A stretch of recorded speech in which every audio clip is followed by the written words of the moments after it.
Okay guys, welcome back for round four. I have no idea. Is it four? Round four, Round four of the swing journey.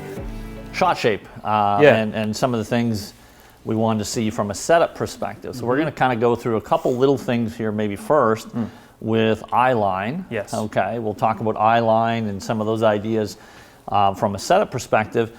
So I've been tending to do something that I do all the time, which is sit back on my left heel. So the first thing you said to me was get a little bit more this way. Yeah, we definitely like to favor a little bit on the trail side. That sets us up for a couple of small issues, mostly contact related more than anything else. So what we're going to do is kind of get you very, very neutral here. So I want you to go ahead and set up. And for those of you at home, you can't really see your hips, but you can see your kneecaps. So we want to try and poke our kneecaps out about the same amount, okay? And that usually tends to tell us, that kind of tells us the story on where our pelvis is, okay, and whether our pelvis is square. So we're going to get the knees nice and squared out. You'll feel, I'm sure, a little bit more pressure, a little bit more weight on your lead side than you normally do. From there, spine-wise, we're usually pretty good.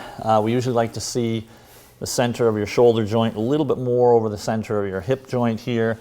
Trail side, we're going to get that shoulder joint just behind the hip. And then as we go up to your neck tilts, really want your neck tilts to be a little bit more basically perpendicular to the upper part of the spine, okay? So that we don't end up sort of crooking the neck one way or the other. As we do that, you'll feel like your left eye is a little bit lower than your right. And probably feel like your eyes are pointed a little bit out to the left, just a little bit. A little bit. So in terms of fade versus draw, players that get their neck tilts a little bit this way, where there's a little bit of a line in the eye line going to the left, okay, would be more draw biased, okay. Eye line going a little bit more to the right is going to be more fade biased. Eye line where the right eye is high, left eye is low is a higher ball flight. Okay, and then right eye below left is a low ball flight. So we're just going to kind of get you a little bit neutral, very slightly draw biased. The big one here that you're going to find, though, is you're going to feel like your right eye is further from the ball than it was. Would you agree with that? Yeah. Okay. So we'll this will produce probably our little push draw. And one of the things that you were saying to me is I have a habit of, I would probably set up more like this. And then I would actually do a bit of this, like my eye tilt, my head tilt goes the other way. In the backswing, and then ironically, I'm sort of in a position to smother the ball, so I tend to do sort of this action to combat what I've done in the first. I mean, honestly, I kind of do it almost as the club is just leaving the ball. Agreed. My head tilts to start the swing. So for me, I need to set it this way, but I also need to maintain it, not do this in my first move. Okay.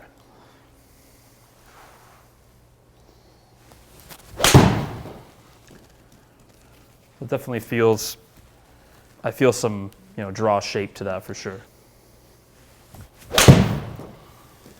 One thing I've never seen you do is deliver this much loft. Yeah, that was like 26 or something on the last one. 26.8 on that last one. So to some degree, Scott, when I get this way, am I basically telling my brain that I want this? And if I'm staying tilted, I'm telling my brain I want more of this. We're going to see, but that loft is not being created at the wrist level. That loft is being created at the spinal or the body orientation level. I'm with you. Okay, so I'm just going to move you around just a little bit more. So we're pretty good here. We still like to go a little bit. So I want you to hold my finger here. Feel the difference? Okay, so that's bang on neutral. Now we're going to stay there.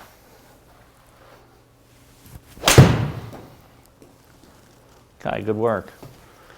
So a good feel for this would be, I like the term swing within yourself, right? If you get that swing set up correctly, you feel like, okay, I can swing as fast as I want within this setup.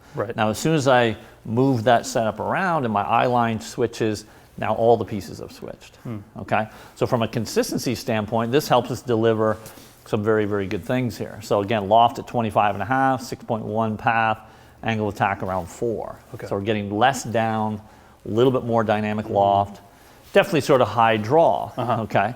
Now for fun's sake, let's do this. We'll get you set up the same way, but we're gonna hit low draw this time. So we are gonna let you move your head here, and we're gonna try and swing on these lines, okay? And this should be a little bit lower dynamic loft, maybe a little bit lower flight.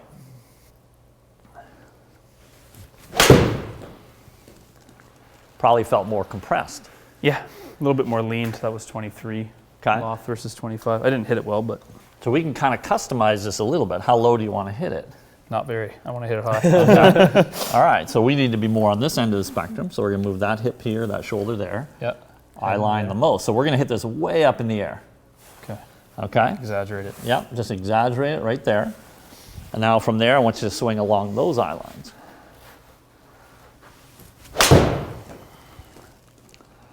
I have no idea what that looks like. Is it extreme? Like, is my head tilted way A little back? extreme. But what we're going to see here, right, is we should see, again, more dynamic loft.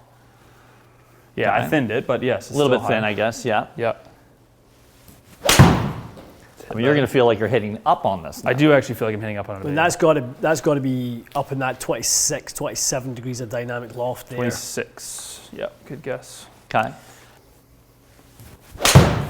Swing, Matty. Very good. That seemed to me to be right in between. Yeah, that was I went a quite little less extreme. Yeah, seemed to be a couple of degrees less dynamic. Yeah, just Yeah. everything. Nice. Beautiful little push draw. And if obviously you could hit this one a lot of the time, I don't know why you would hit anything else for the most part. Really nice. Yeah. So that's what I'd love to see, is you being able to release that freely, no hang on. I want you to feel like you're looking very much, okay, at Titleist. If you can't see Titleist, You've gone forward. your eyes have gone the other way. Beauty. The visual aid of the back, like having to keep my eye on the back of logo, it. that seems to help a bit. Because you're right, if I tilt or move forward, I can't see it anymore. There you go. That's way up in the air.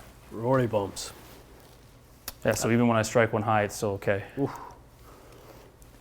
Interesting. Okay, so I got to work on basically where I set up. I need to maintain that head position versus going this Correct. way. One of the things I took away from that is, for you, Matty, is just that's your shot shape, right? So, Yeah. you know, and with your head tilts and kind of you dictating really that path is going to be in to out. You're going to be having more loft now by how much you tilt that head. So Yeah. not that it's this way, it's definitely more this way. Yes. You know, ear down. You know, High that type right of eye thing. is one that helped me. Yeah. Definitely. And to hit fades, ball position up, eye line more level, right? Have the eye line represent your angle of attack. If you know, have your lead eye, you know, up for a more upward angle of attack, have your lead eye more level for a slightly more, you know, neutral or descending angle And of the attack. sweezy fade kind of shot. Thought that was some really good nuggets in It amongst worked that. very well. Yeah, it worked very much instantly. Definitely. It'll be good to see. I'm keen to see how this one progresses. A couple of weeks, I'd love to do like a little, you know, swing recap and So would just I. see how this is, because I think your driver confidence more than anything else is going to start to really grow off of this. One of the biggest things that we've talked about is what's your shot shape. You're somebody who hits a high draw, you know, with low spin. So are you better to go to the fade? But it looks like, you know, we're trying to drill in a pattern that's very draw biased. I think it's just the more comfortable way for me to go. I think so too. Yeah, I'm not fighting it I as much. completely agree. Yeah. Awesome. Well, I like that too. Just like you said, I think if we can get the right loft on that draw, Yeah. there's nothing wrong with it. And I think if you look at the best drawers in the game, they tend to hit it on the high side of the coin. Sure. Definitely. Right, so the players that do turn out, your Tommy Fleetwood, your Justin Rose, your Rory McIlroy to a large extent, Yeah.